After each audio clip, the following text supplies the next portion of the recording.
Good evening, everyone. My name is Hani Sliman. I'm the general manager of PayTabs Egypt. And I would like to thank first Fintech Galaxy for arranging for such a great panel with my friends, colleagues, people that I consider as my mentors and people I look up to. So I'm glad to be among those great minds. Thank you very much for attending and joining our webinar. And we'll be discussing today one of the most, I would say, trending topic, which is Fintech in Egypt, challenges, opportunities, what's been happening around, regulations. The beauty about this panel that's very well diversified. So we have investors, we have Fintech, we have accelerators, and we would love to hear from their point of view how they look at Fintech in Egypt and why Egypt is became a new attraction for Fintech companies to land in. So for speakers, thank you very much. Thank you very much for being part of this. I would love at the beginning if each one of you can just give a quick intro and tell more about their involvement in the Fintech space. So we can start with Ayman. Thank you so much, Hani. Thank you to the Fintech Galaxy team and to everybody. I'm very happy to be on this panel. So, Hani, do you want me to do like a personal intro or an intro on the topic? It's a personal intro and your engagement in the Fintech ecosystem. So, okay. What you do to support Fintech right now? So my name is Ayman Ismail. I'm an associate professor of entrepreneurship at AUC Venture Lab, and with regard to this topic, I probably have several hats. So at AUC, we have AUC Venture Lab, which is an and we have in it acceleration program, which is the first that actually has been established in the region. We're celebrating our 5th year this year. We've actually our friends at CIB. The second hat that I have on the I think Myrna, if you can, anybody else? Can we mute the participants, please?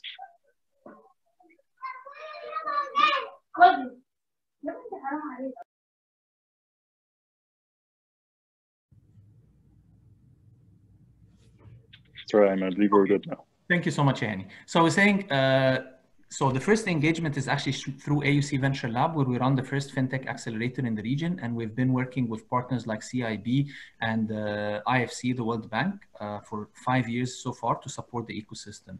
My second engagement is actually being directly involved with some of the Fintech startups. 2 of them are actually doing interesting work with PayMob with its Accept platform, and also ClickIt, which is a payment solution for schools and other types of organizations. My third actually engagement is on the policy side, where I've been working with different organizations in thinking about enabling policy frameworks and infrastructure to support the Fintech industry. So very, very happy to see actually more action happening in that space, since we're all have been working on it for several years. Thank you very much, Ayman. Amr? So thank you again, Hani. Thanks, Fintech Galaxy team. I'm Amr Shadi. I'm the CEO of Tribal. And at Tribal, we focus on providing financial services to startups in emerging markets. What we've seen is that the startup sector has been suffering from getting access to some of the basic financial services that they've been striving for, whether it's kind of getting access to bank accounts or getting access to credit card products. And this is the focus that, this is the void that we are filling as Tribal. My personal background is a founder from, I was the founder of TIA Telecom, which was, let's call it a startup back in, I started it back in 1999. And it's remained a startup until today. I hope we have that startup spirit in TIA Telecom. Bootstrapped before there was any kind of VC support back in 1999. You can imagine what Cairo and Egypt was like. It was very hard. And we're not even back then called a startup. But it's a business that we bootstrapped to a few $1 million in ARR, in annual recurring revenue. And then I started focusing more on data science. Just given the volume of transactions, we were focused more on providing transactions like billing services to mobile operators. And we just see a lot of transactions, close to 5 billion transactions a year. And then based on the lift that we get from the implementation of different data science initiatives, I focused heavily on data science, took a Master of Science in the space at NYU, and just from there took over, my passion kind of took over. So how can we use machine learning to improve the startup ecosystem? How can we score startups at their different life stages? So it took a life of its own. We started building an underwriting system for the startup economy.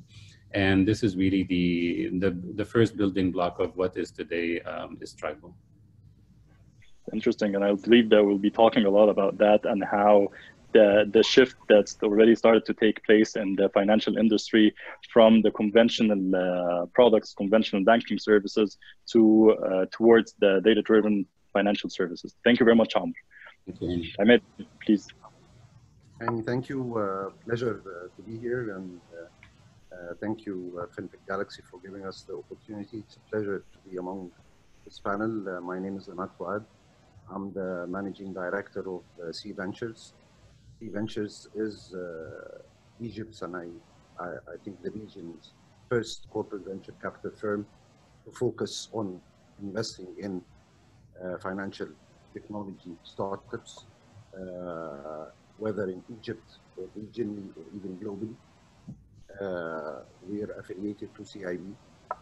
My personal background is I have more than 20 years of experience in banking, whether it's traditional banking and corporate lending.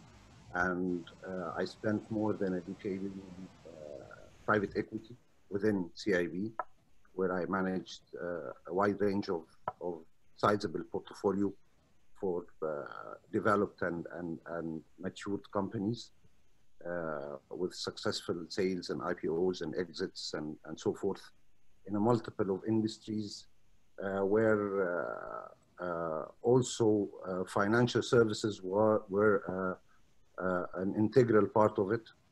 And then around 3 years back, we started at CIB the C Ventures initiative. And in parallel, I had the pleasure of working with Dr. Ayman in sponsoring the AUC Relab Fintech track.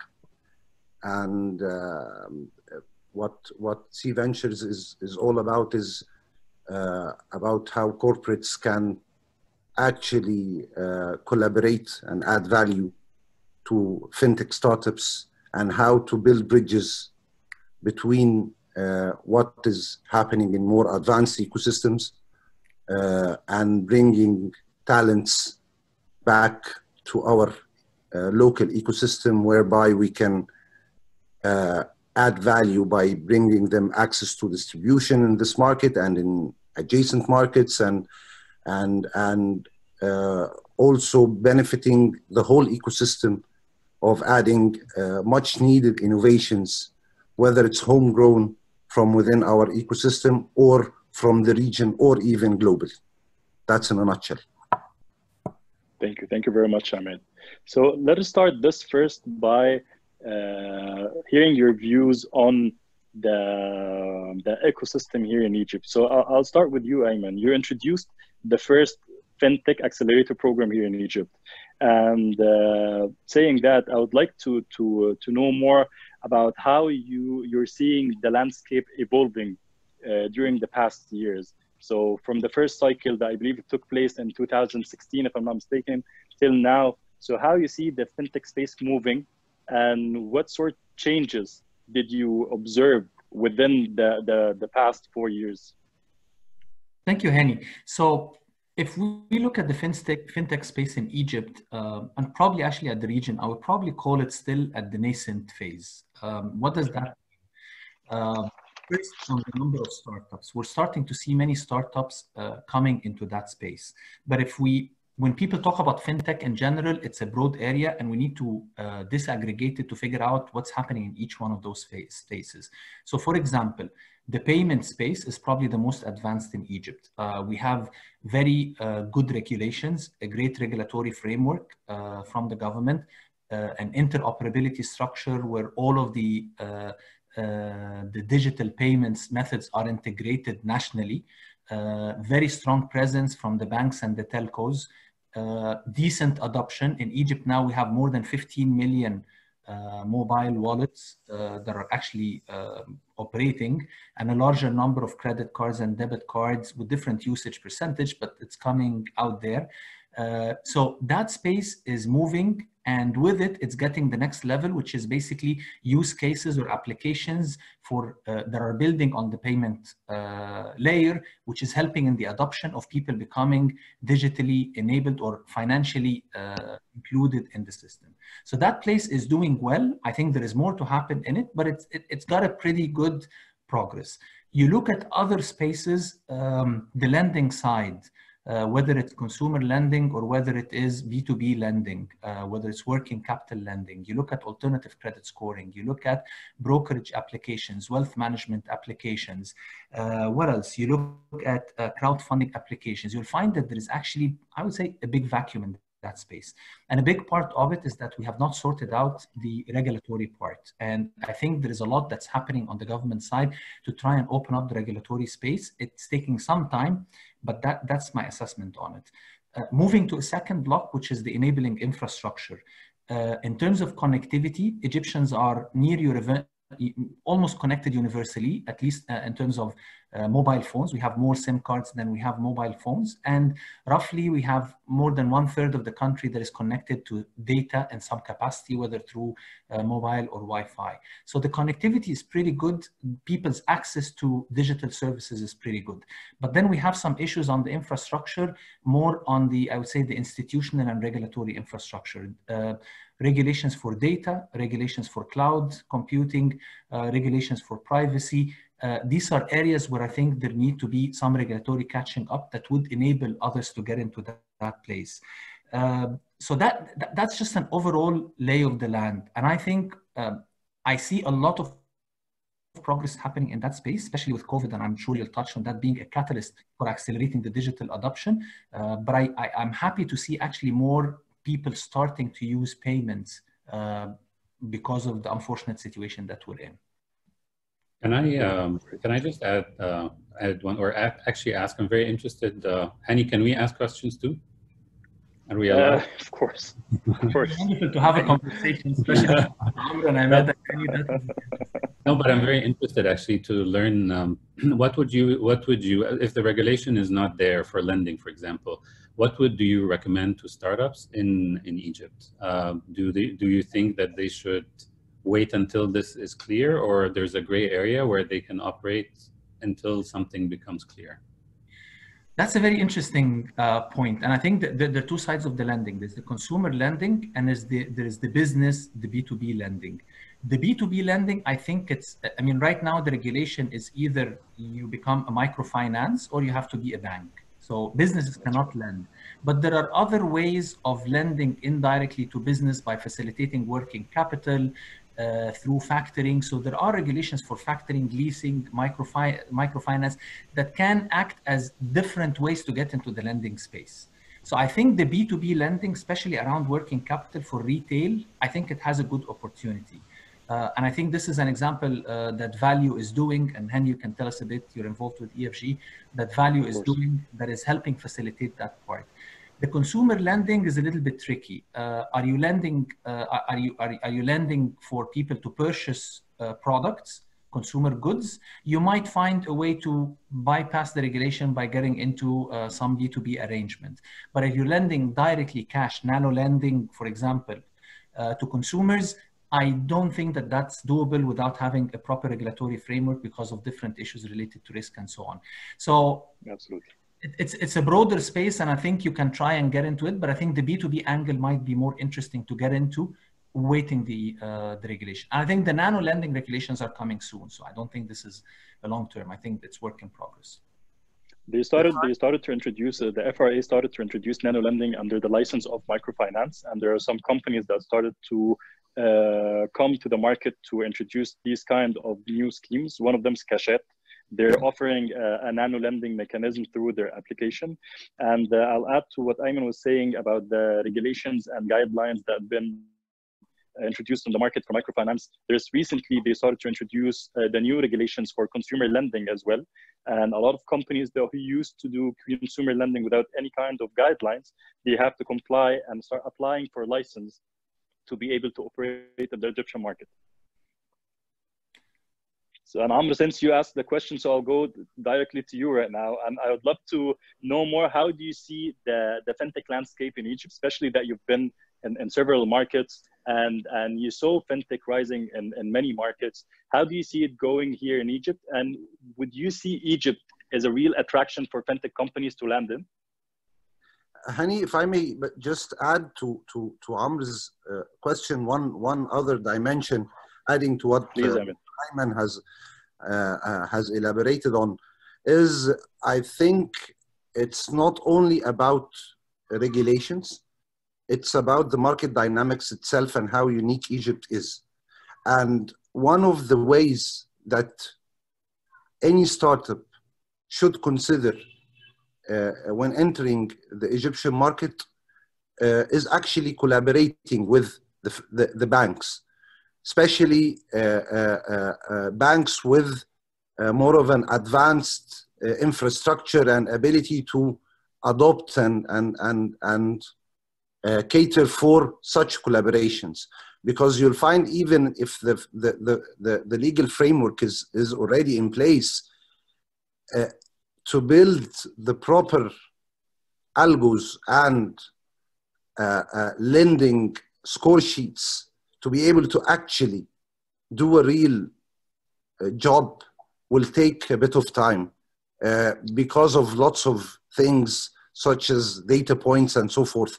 And I think, again, one of the main drivers in the short term will be, and a much faster route, is collaborating with existing banks who can facilitate to a great degree the collaboration and the entrance to the market. This is one dimension of it.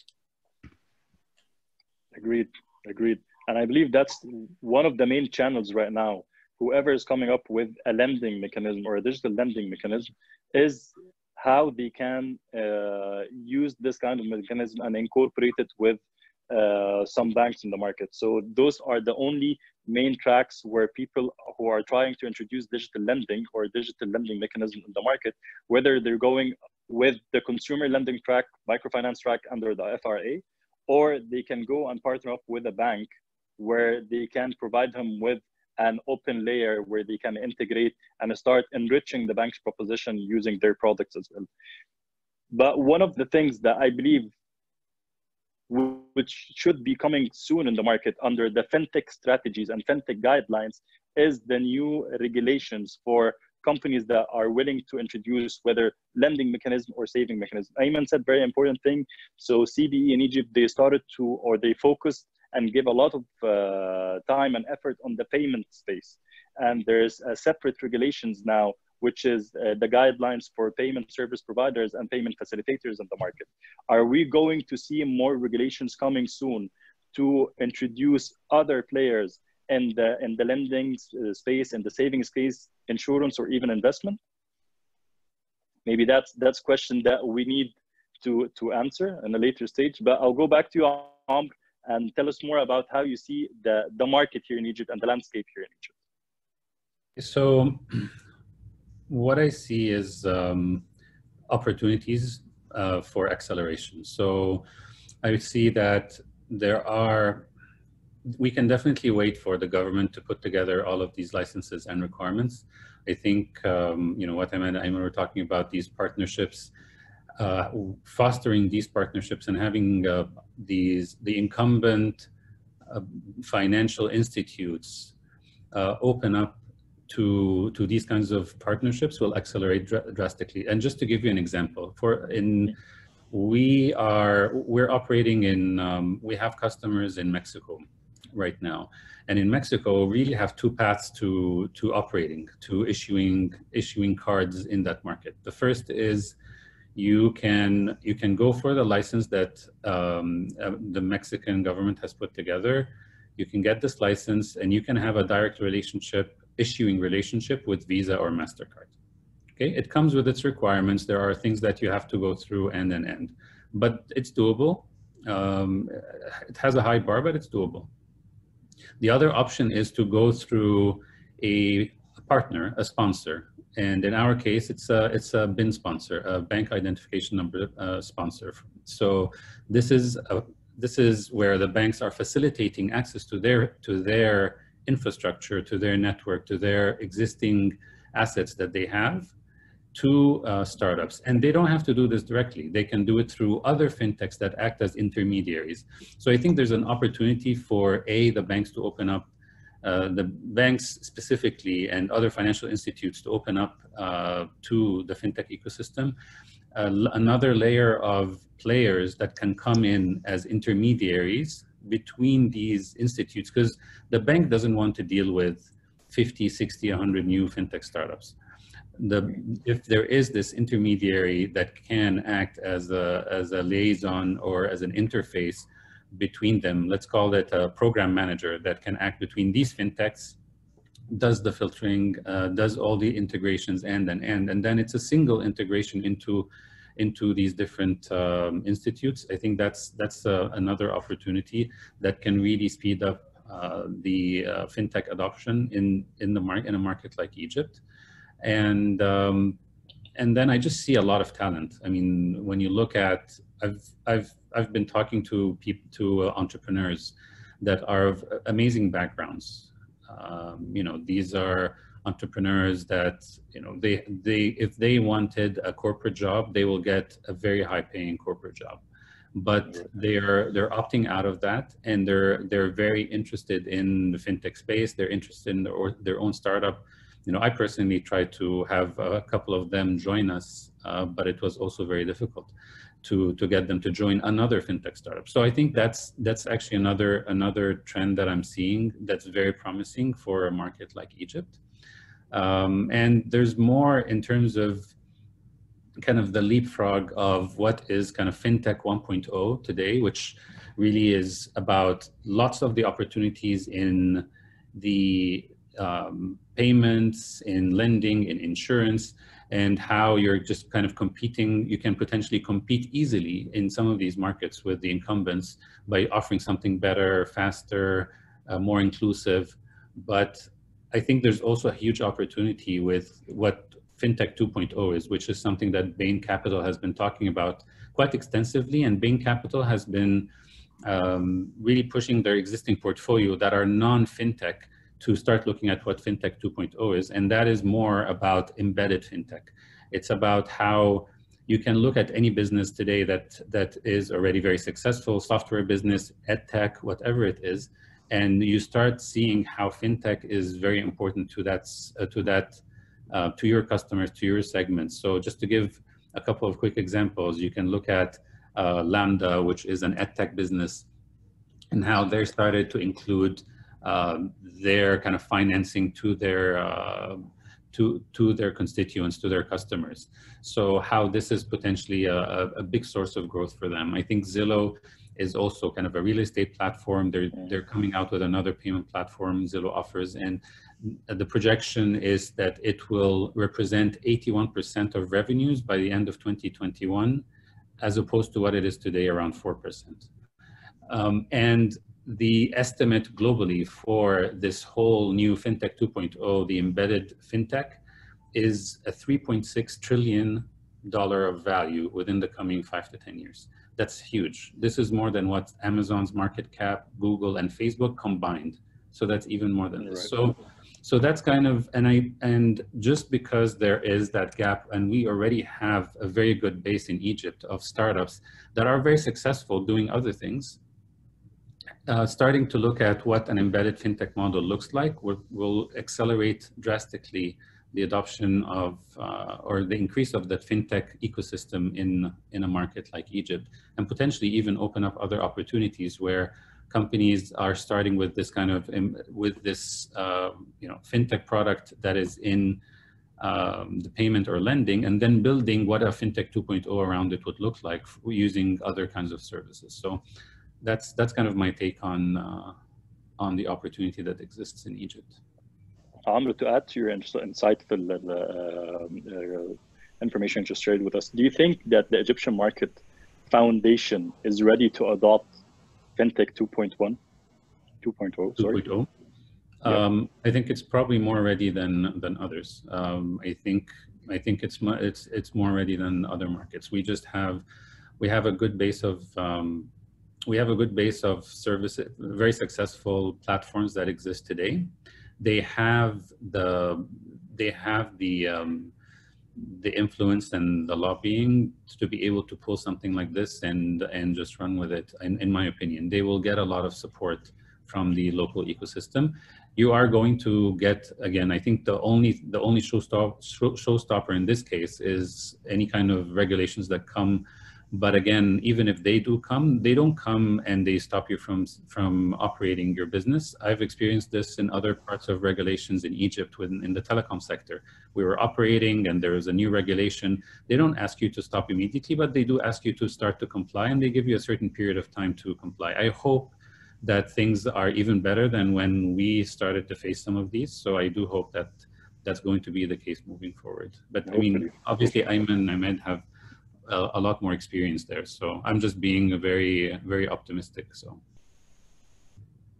Thank you, Amr. Ahmed, so you're the investment arm in this discussion. So based on what Amr was sharing with us and Ayman, how do you see the market in Egypt, and how do you see the evolvement of fintech in Egypt? And on top of that, since we're all talking about financial inclusion, whether banks, government, why would you position fintech as the main pillar to achieve financial inclusion in the Egyptian market? Well, I think I can echo what Dr. Ayman was saying about the fintech landscape and ecosystem and its nascency. And that is mainly why we decided at C Ventures to be geography agnostic, to widen the net and to basically invest with a broader approach. And I think this is one of the key roles of a responsible investor, which is not only investing in what we have, but trying as well to create the market and help creating and shaping this market. And one of the ways of doing so is to bring specific successful use cases from other similar markets or innovative ideas elsewhere, and bring it to our ecosystem as much as possible within the regulatory framework, of course, so that this can drive others. And as Amr was saying, we have been seeing the talent pool increasing day after day, and we have a fantastic talent pool. And accordingly, with this talent pool and seeing the success of other entrepreneurs coming into the market and driving value, this will eventually lead to the development of the Egyptian ecosystem. In terms of financial inclusion, and I'm totally aligned with, and we used to talk a bit about this a lot internally, with the definition of, again, fintech and the definition of financial inclusion. Let's go back to basics. In order to really drive financial inclusion in Egypt, in my humble opinion, we need to have the 2.0 model, as Amr was saying. We need to embed financial services within certain verticals and businesses that are already established and existing and working. For example, you cannot suddenly go to a remote or rural area and you'll talk to them about how blockchain can be a value add. They will not hear you. It's about the need. It's about that in what their daily life, what they really need to do. And that was most probably will find it in their businesses. So again, to embed the financial services within the businesses itself, this will drive financial inclusion. Again, another factor, which is a double-edged sword in Egypt about financial inclusion, is the unit economics. Again, the only way to promote financial inclusion is through technology, because in the other way, with the old normal brick and mortar way, will not simply work because of the unit economics. And that's why banks and big players didn't have the ability to penetrate and reach the mass, because of the unit economics doesn't make sense. And the only way to lower the unit economics is by using technology with a simple, practical, usable way that everybody can understand and use it on a daily basis within their daily lives. This is, I think, the beginning of how we can really get financial inclusion going. Very interesting. So with all the optimistic thoughts about that, we're having the foundation to avail for promising fintechs to reshape the market. Ahmed was saying that we're going to be able of achieving financial inclusion, leveraging and capitalizing on technology, because that's the main domain if we want to get this achieved in the soon future. So we have to capitalize more on fintech. With all these optimistic thoughts, Ayman, what do you think the biggest challenges facing fintechs right now in Egypt? And the other thing is, what sort of value proposition would you advise them to bring on the table nowadays, after all what we've been passing through, from the payment track to the wallet track? Those are like the main startups we've been seeing in the market.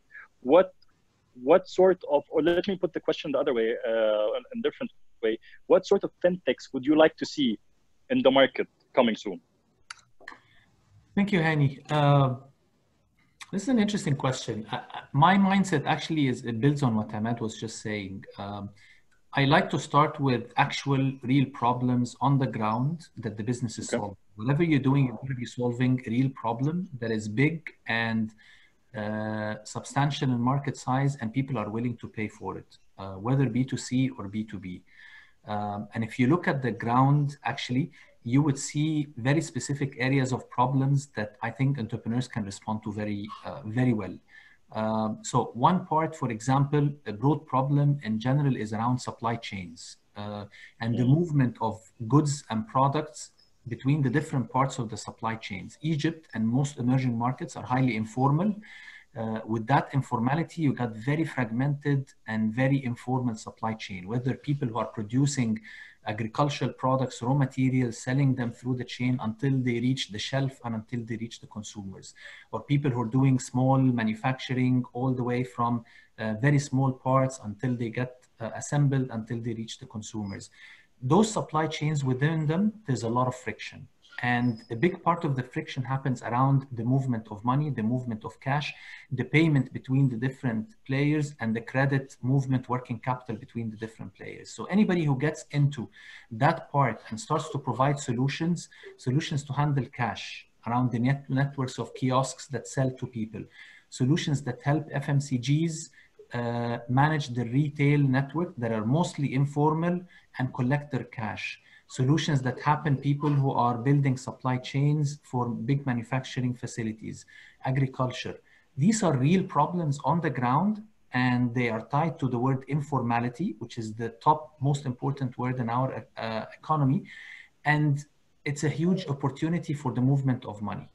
So I would look seriously at that space, and there are very few people who are getting into it. Interesting enough, COVID is actually being a catalyst again because it's disrupting supply chains, and people think about it. A second point is about consumer credit, especially as it relates to buying goods and services again. So we have, I mean, I'm on the board of a microfinance company.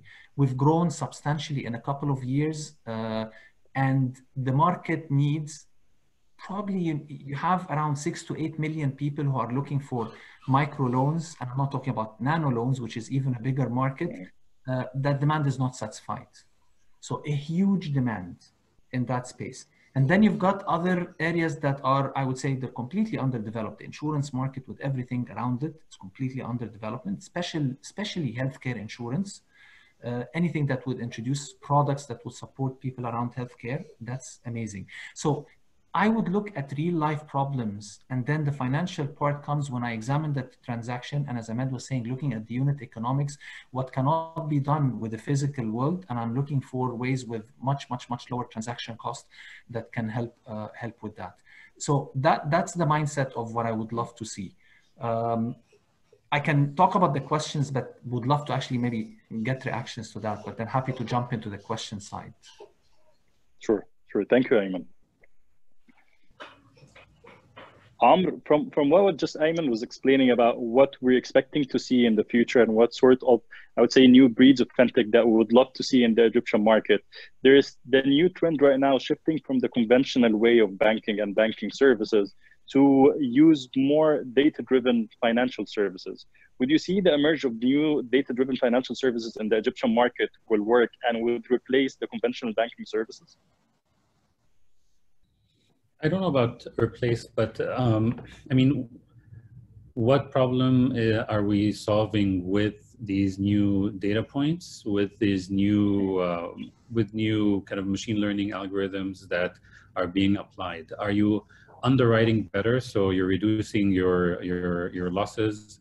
Are you acquiring financial customers better? Are you, what exactly, how exactly are we using these data points? So, for example, I'm aware of one company in the insurance space that's doing something it's here in the US and in Europe as well, where you start using other data points, like the phone, using the mobile app itself to get data on your speeding habits, on your braking while you're driving the car, and based on this, they underwrite you better than typical car insurance companies. As one example. It's just one example of how new data can be used to improve the unit economics, as mentioned before.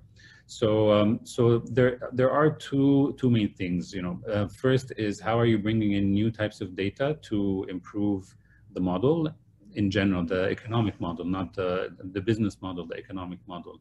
And then the use of these algorithms and the actual machine learning that's under the hood there. That's kind of also another opportunity to tap into, but it all links and ties back into the unit economics of that business or industry that you're in, and how it is supposed to be at least 10x whatever the incumbent has today.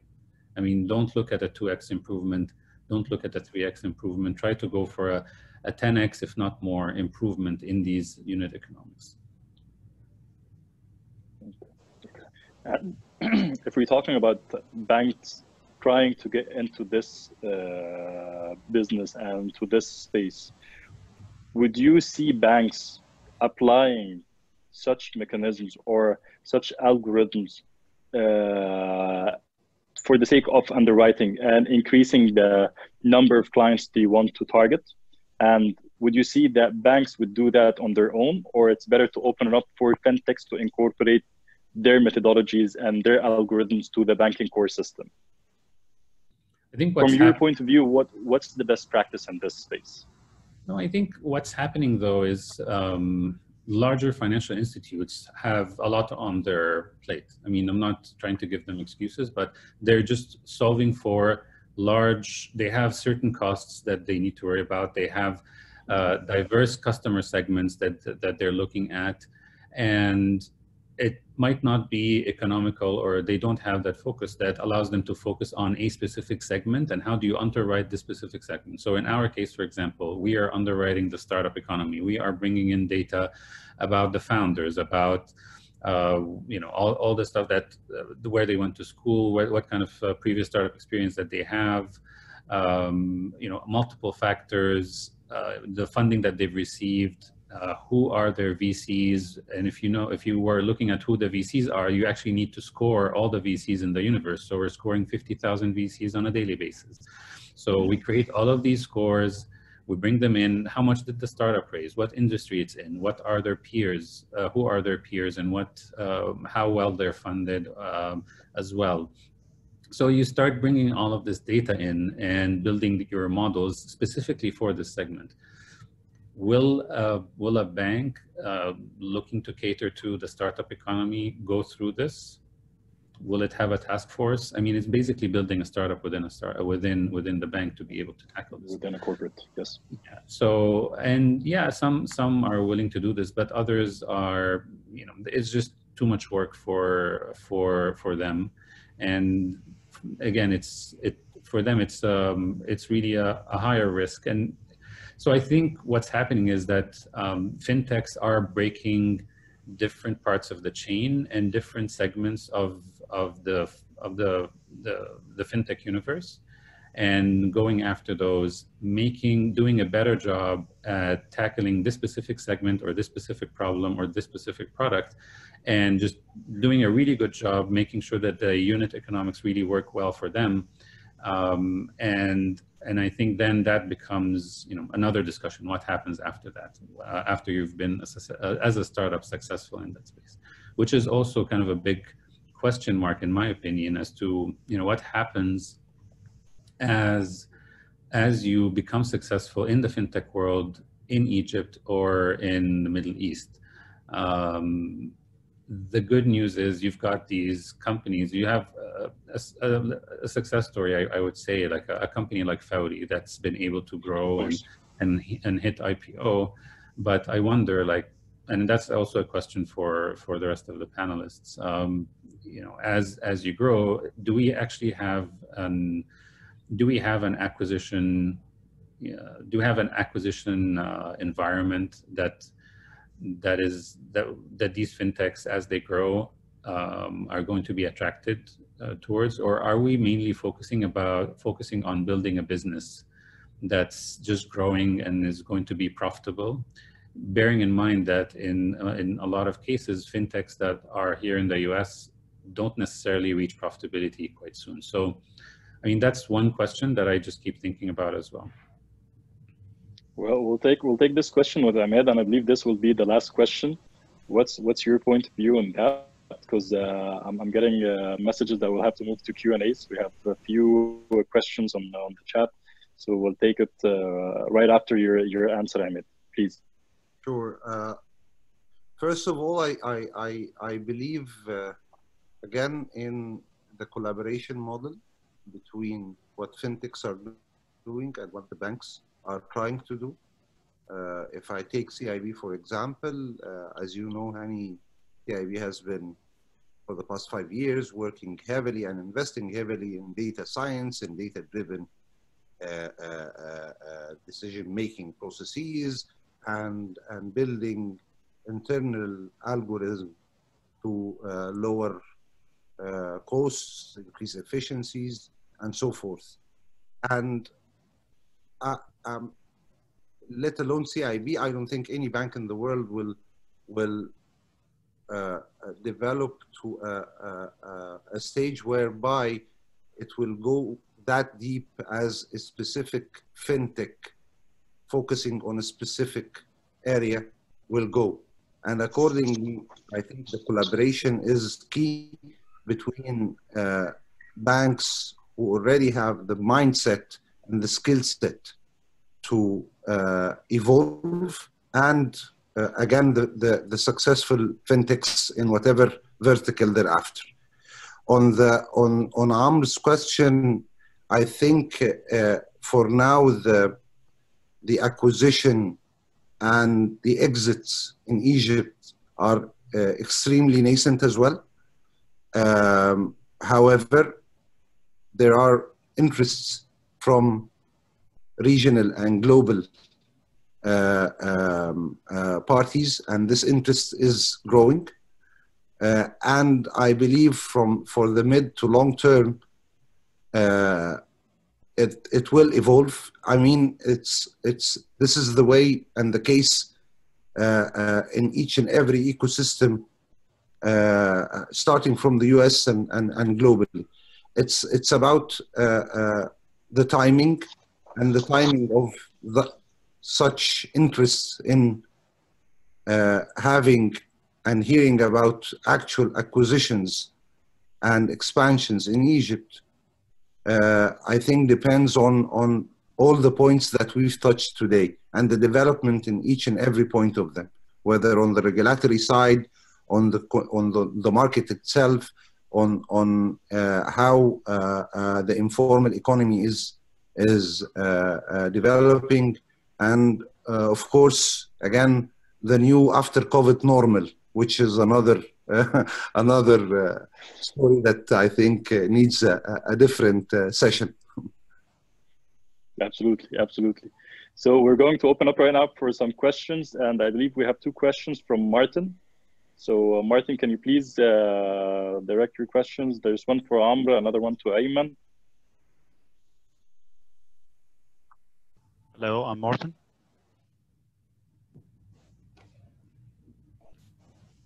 Hi, Martin. How are you doing? I'm great. How are you? All good, all good. Please, we're all yours. Would you start? Sure. Would you want to start with Amr's question or Ayman? Yeah, I will start with Amr. I have 2 questions actually. What is your opinion of the mentorship scene here in the MENA region and Egypt especially? Do you think mentors or investors need previous mentorship before starting helping entrepreneurs? And what do you think about running a fintech startup in a totally stealth mode here in Egypt? Is it a good strategy just to protect yourself from copycats? And my question for Dr. Ayman is, what is your opinion of the CPE behavior towards fintech entrepreneurs and innovators? I kind of feel that they are deliberately trying to slow them down or even block them totally, just to give traditional players the time to respond to our current challenges, or even try to mock up their work or their innovations, like what we have just seen with the first cohort of Central Bank of Egypt, first sandbox, AKYC startups. Again, and why startups in general graduating from accelerators are not so good compared to the ones who don't participate in such accelerators and go alone in the market. Thanks a lot. Okay, well, I'll make my answer short so that we give room for more questions. So the first question, do investors need mentors as well, and the new investors in this world? I think in general, people need mentors and peers, irrespective of what they do. You do need these people that you can bounce these thoughts on and get exposed to it. There are organizations that are designed for investors to be part of and learn from a network. So the likes of Kaufman, just one example, but I would not say investors per se alone are in need of mentors and advisors and peer support. I think everyone does. And the second question on stealth, if you think that gives you an advantage, I mean, what I've typically seen is that if you worry about being if you worry about copycats, I start to worry about what is it that you have that makes your proposition differentiated. But I do understand as well that sometimes you really just need a little bit to be a little bit ahead of the market, just in case there are others that are working on the same exact product. But I don't think it's a big concern. What I've seen in the Valley here is that it is very common for people to talk about their ideas as early as possible with different people, whether it's other founders or you know, even if it's VCs and others, advisors, etc. People are forthcoming about talking about what they're working on. And in very rare cases, sometimes it's just very nuanced that it makes sense for you to hold off. Okay, I hope this answers your question, Martin. Ayman? Yes, I'm not to speak on behalf of the central bank, so but I'll tell you my impression as someone who's not in the central bank. Central banks in general, their job is to prevent any systemic risk to financial system. The job is to make sure that the financial system in general is stable and safe. And that's a very long-term objective that we all need, regardless of what, in every country. Startups are about disruption. They're about taking a model and disrupting it with something new that is untested, that we don't know how it's going to work. So there is an inherent conflict between the two missions, and that's globally everywhere. So that's something that we need to put as a context. The Central Bank in Egypt has maintained a very safe and stable financial system for a very long time, and they've done so as a very, very effective regulator. But at the same time, we want to disrupt many of the aspects of that space as startups or as innovators. So we need to figure out models that would allow for that disruption to happen in a way without disrupting the whole system, so that you face any systemic risk that none of us would want. That's the challenge that they're facing. They're testing or piloting different aspects, but a lot of these things take time for regulators to evolve and figure out how to deal with that. Their mindset is always that anything in the financial system has to be bank-led, which means, for example, telcos or startups cannot get into directly offering financial services without having a bank as a partner. And that's created a lot of limitations on what can happen in that space. We know that, they know that limitation, but it's a choice, I think, that provides higher regulatory certainty from their side. Another point is that they prefer that the regulation would happen and then people would start getting into the space, rather than allowing for some level of experimentation and trying to understand what's happening. So these are limitations that are happening there. They know it, we talk to them about it, and they understand that, but I think they have to manage a lot of their priorities. So that's what I see in that space. Do I like it standing on the side of the startup and the innovators? No, I don't. But if I switch hats and I go to their side, I don't know what I would do, but I would understand why they're doing what they're doing. So that's the tension that needs to be resolved. Regarding the accelerators and incubators, I think many of the fintech programs are in a very nascent space. The entrepreneurs are learning. There is, in general, a challenge in getting the right profile of the entrepreneurs into that space. There are very few people who share the experience of Amr, who's a seasoned entrepreneur who understand the technology, understand the financial services, and at the same time is getting to that space and is able to mobilize a lot of talent and capital. That fintech problems are much harder to get into compared to many other types of problems that might be. So that's one of the challenges that we are facing, whether at AUC Venture Lab or in other people, is in cultivating that talent. Okay, back to you, Hani. Thank you, Ayman. Thank you so much. I believe we have an interesting question over here from Ashraf regarding wealth management. So let's unmute Ashraf. Yep. Hi, good evening, everyone, and thank you for the discussion. Very insightful. Well, I don't know if it's a question or more of a comment, if you guys could share your views, but a lot of the fintechs currently are trying to reformat or just disrupting the customer experience layer. Not many are thinking about business models in financial services. So payments have always been there. Everybody's just trying to give a new format to payment. Lending, it's been there for hundreds of years. We're just trying to give. When do you think that fintechs will actually be ahead of the curve, ahead of financial institutions, ahead of banks in bringing new forms of financial business? So one such thing is for instance, robo-advisory and wealth management. Wealth management in Egypt has always been something for the prosperous. It's been through private equity, face-to-face meetings, investment banks. But there is an appetite for people in the stock market, say.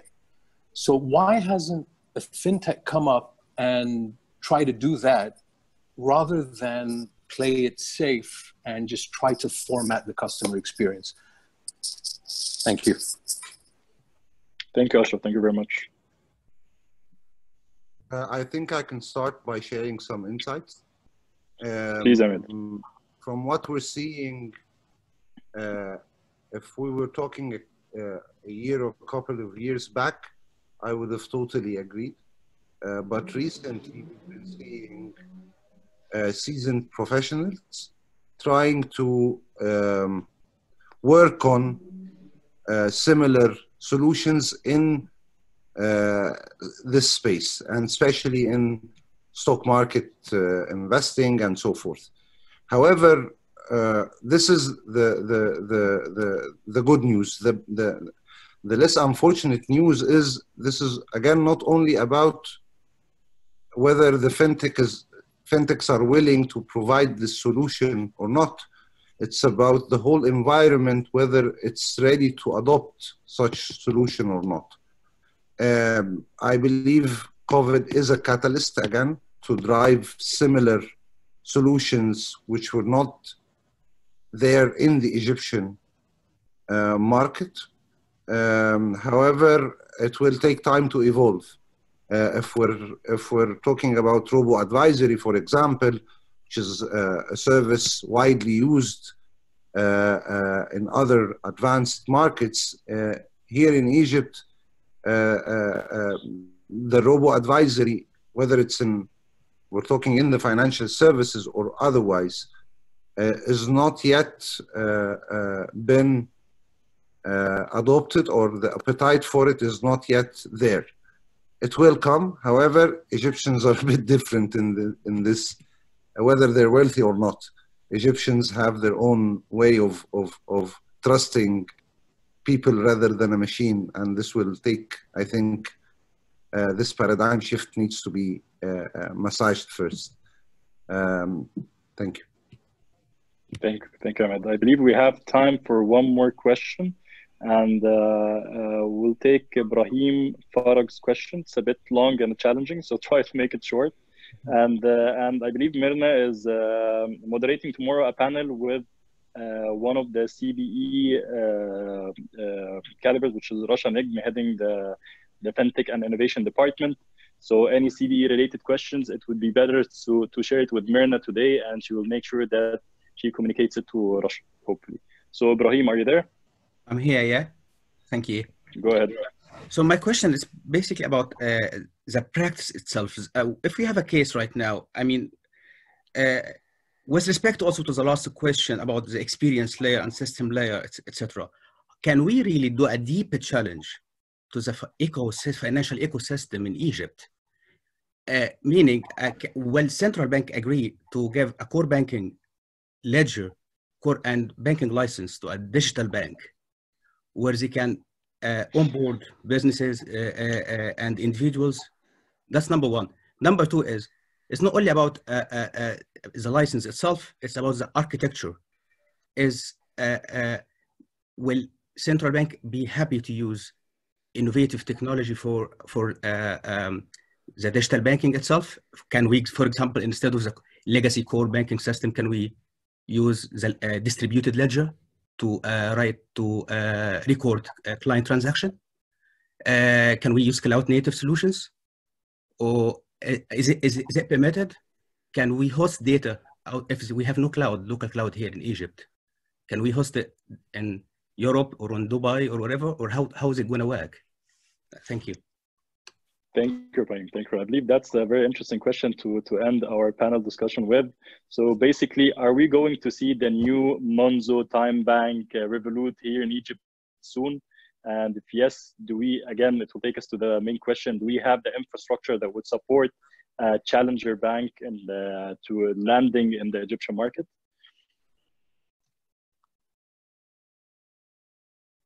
Who are you looking to, Hani? The three of you. You get very different looking at the three of answers, you. so you have to sort them. And I just have a reservation. I worked. I'm very proud to be I'm Egyptian banker. I live in London. I am part of Fintech here in London, and I was very proud to also belong previously to the banking school in Egypt as well. So I understand the reality. I'm not a dreamer here, but I'm just trying to understand. Do we really, guys? Do we have the will to build a new business model? Are we tolerant to do it? Yeah. Sure. Thank you, Ibrahim. We'll answer your question right now. So let's start with Ayman. I'm looking at you, Ayman. Okay, I would love to see a challenger bank, a digital bank in Egypt. But from my understanding of what the central bank is thinking, I don't think that there will be any new banking licenses anytime in the near future. Probably around 15 years ago, we had one of the best central bank governors in Egypt, Dr. Al-Uqda, and one of the things that he did was actually forcing a consolidation in the banking sector in Egypt by raising the minimum capital requirements. And his objective was to make the banks fewer but stronger.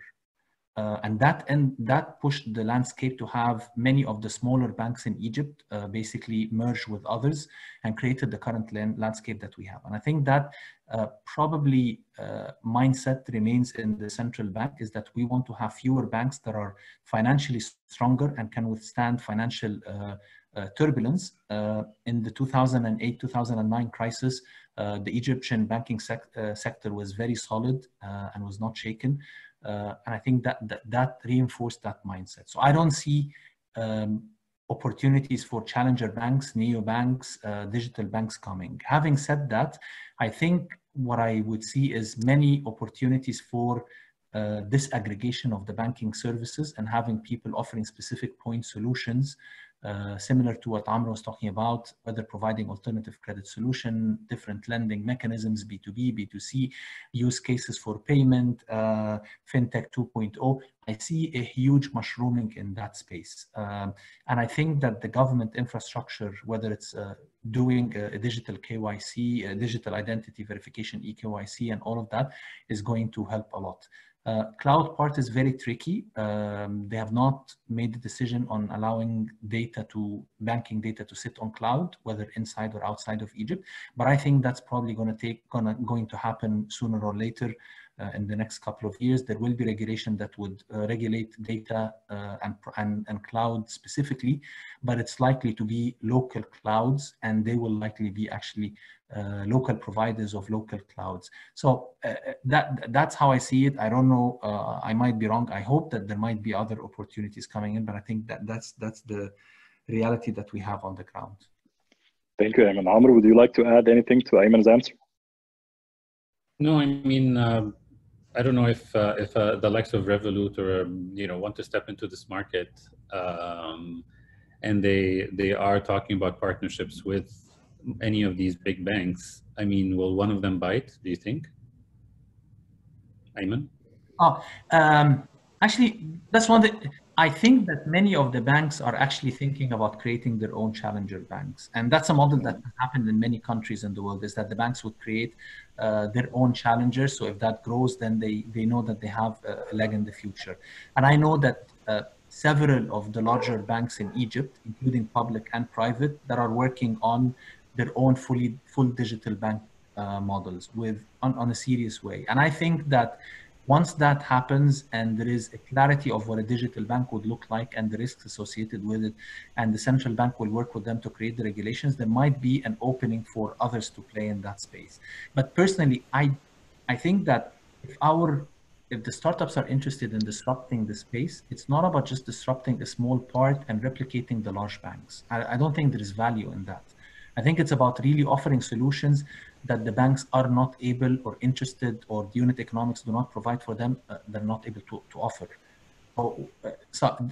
Providing credit for supply chain, for informal sector, for consumers, nano lending, payments, these are areas where people are really underbanked.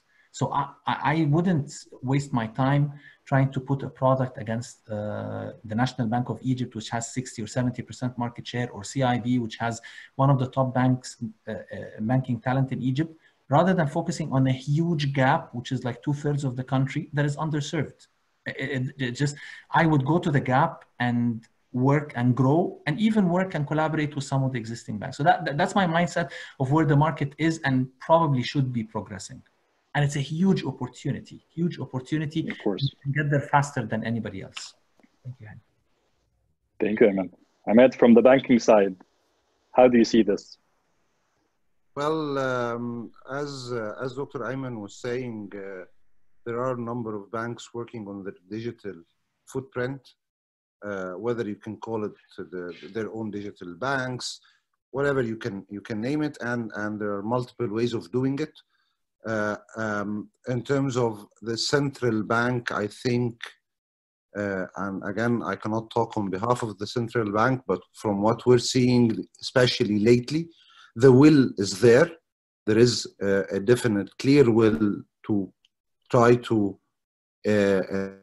develop the status quo and bring in the future. However, as mentioned in our panel, the central bank is always and has been always taking a very cautious and conservative approach, and that actually saved Egypt in a lot of very tough times. And the financial sector specifically is one of the most strong sectors in Egypt by far. So the will is there. I don't believe that the infrastructure and technology are the challenge. They're not the challenge. The technology can easily be available. The actual thing that will take time, and again, this is a natural development. If you go back to any developed ecosystem and how the central bank evolved, you'll see that designing the framework for such digital banking and digital economy to flourish takes time, and that's how it is. History tells it, and we will take time too, I think, in Egypt, but I'm a firm believer that we will get there. I agree. I believe we saw a lot of initiatives in the market in the past few years, introducing new channels to serve the unbanked and to start penetrating the market and increase the reach out of financial services across the country. This is something that we didn't have back in 2015, 2016. Once we started introducing the wallet, for example, as a main channel to serve the unbanked, I believe things started to evolve. And with the new regulations came out, during COVID-19, and how CBE tried to make life easier on a lot of clients and profiles in the market to go more cashless. And on top of that, one of the main challenges that I always share with when it comes to discussion about financial inclusion is financial literacy. And I believe this time, the crisis that we're passing through was the main driver to make people start to be more financial literate and to start to know more about how they can take advantage of the tools and channels available in the market right now from the financial industry, or even from the fintech players in the market, to make their life better and to use these kind of facilitations to help them continue their day-to-day activities during our self-isolation, our places. Speakers, thank you very, very much for this insightful session. I apologize for the audience. First of all, I'd like to thank you for being joining our webinar. I know there's many questions on the chat room. I'll make sure with Melissa that she shares with us all these questions and emails, and we'll make sure that we're going to reply to your emails. Please tune in tomorrow as well with Myrna and Rasha Negm, and you can ask whatever you want. They're the regulators, and I believe they have better answers to many questions that you guys raised today. Thank you very much. Thank you, Fintech Galaxy. Amr, thank you very much. Ayman, Ahmed, can't thank you enough for your participation. And hopefully we'll meet soon, inshallah. Thank you. Thanks, everyone. Thank you, Hani. Thank you, everybody. Thank you. Take care. Bye-bye. Bye-bye.